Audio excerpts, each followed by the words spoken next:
اچھا یزید نے اتنا بڑا ظلم کیا، اتنا بڑا اسٹیج سجایا، کسی طرح اقتدار مل جائے. اقتدار ملا کتنا؟ یزید جو ہے اقتدار میں 3 برس 6 ماہ رہ سکا، بس 3.5 سال اسے اقتدار ملا، اور پھر اس کو کس طرح 39 سال کی عمر میں مر گیا، 39 ایئرز کی ایج میں.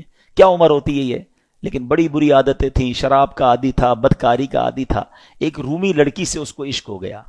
اس لڑکی نے اس کو جنگل میں بلایا، بیابان میں بلایا، اور جب خوب شراب کے نشے میں دھت ہو گیا تو اس کو خنجر کے وار کر کے یہ کہہ کر ہلاک کیا کہ تو بدبخت اپنے نبی کے نواسے سے وفاداری نہ کر سکا، مجھ سے کیا وفاداری کرے گا. اس کو مار کر وہ لڑکی چلی گئی. کئی دنوں تک کسی کو پتہ ہی نہ چلا. چیل کوے اس کی لاش کو نوچتے رہے. اس کے ساتھی ڈھونڈنے نکلے کہ یزید گیا کدھر. بیابان میں اس کی سڑی ہوئی لاش ملی، کھڈا کھود کر اس کو دفنا دیا گیا.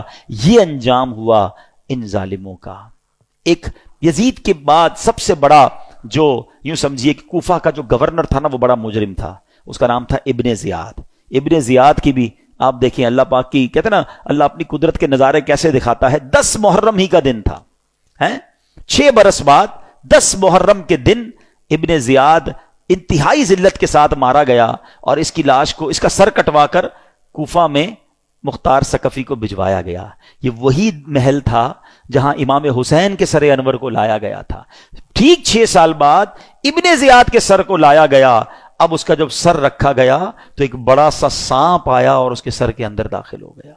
پورے محل کے لوگ ڈر گئے، کبھی آنکھوں میں جاتا، کبھی ناک میں جاتا. تو میرے پیارے اسلامی بھائیوں، یہ واقعات ان یزیدیوں کا انجام ہمیں بتاتا ہے کہ ظلم جو ہے نا وہ زیادہ دیر نہیں چلتا ہے.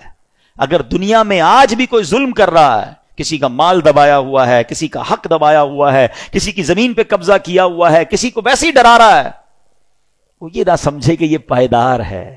ظالم کا انجام جو ہے نا وہ بڑا ہی عبرتناک ہوتا ہے. پھر دنیا تماشا دیکھتی ہے، اور مظلوم جو ہے اللہ اسے ترقی دیتا ہے. ظالم ہونا یہ یزیدی طریقہ ہے، مظلوم ہونا یہ حسینی طریقہ ہے. کبھی ظلم ہو بھی جائے نا تو ظلم کا بدلہ ظلم سے نہیں دیا جاتا. اس نے ہمارے بندے مارے، ہم اس کے بندے مار دیں. آج کل یہی ہو رہا ہے، دشمنیاں چلتی ہیں. ہمارے یہاں نہیں تو کبھی قبائلی علاقوں میں چلے جائیں.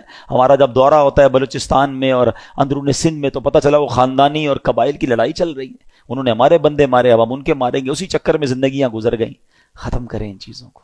ظلم کرنے والا کبھی کامیاب نہیں ہوتا. اللہ مظلوم کے ساتھ ہوتا ہے، مظلوم کی دعا سنی جاتی ہے. تو ہمیں اللہ ہمیشہ ظلم سے محفوظ